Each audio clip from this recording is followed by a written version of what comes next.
Right now, Winston is out at Billy Bishop City Center Airport getting ready for the air show. Winston, that was incredible, the visuals we just saw of you live flying over the city.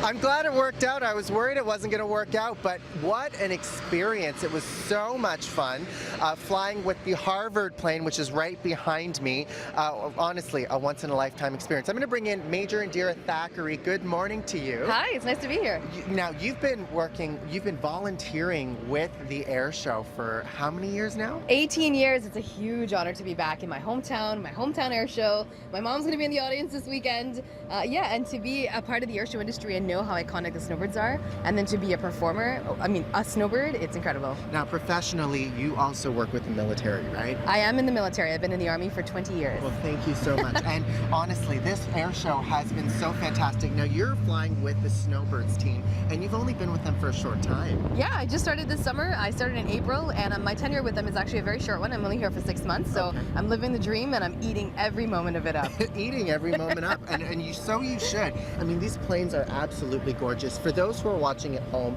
and want to come down to the air show, what can they expect? They'll see the Snowbirds, of course. It's going to be a fantastic lineup this year at the Toronto Air Show. So the Snowbirds are always going to close out the show. We're going to be performing at 2:30 every day. We do it every year here in Toronto. It's a staple for us. It's wonderful flying over the city. Yesterday we had the opportunity to fly right past the CN Tower twice.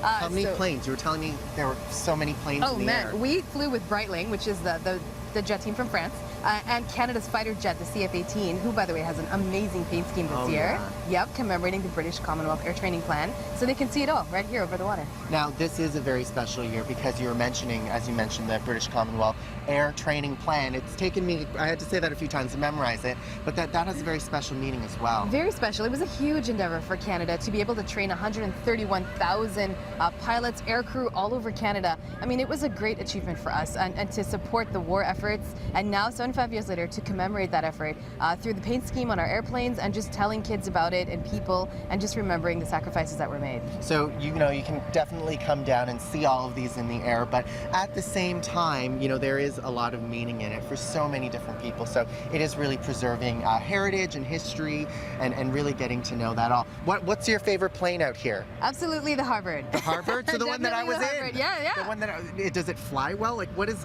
flying that like? I mean, I was in there, but I wasn't doing anything important. The engine alone is a great sound. I mean, for aviation enthusiasts, they love the sound of the engine. For me, it's the old and the new. So the old being the Harvard in the sky, that's reminding us of our contribution to the war effort, and then the new being the Canada's fighter jet that you're going to see in the air show. And our message to kids is it doesn't matter what you want to do, you should just go out there and do it and work really hard to get to it. That's what our fighter pilots are. Well, Major Thackeray, thank you. Thank you so much for coming in, and thank you for all of your work. I'm going to throw it back to the station, Kevin.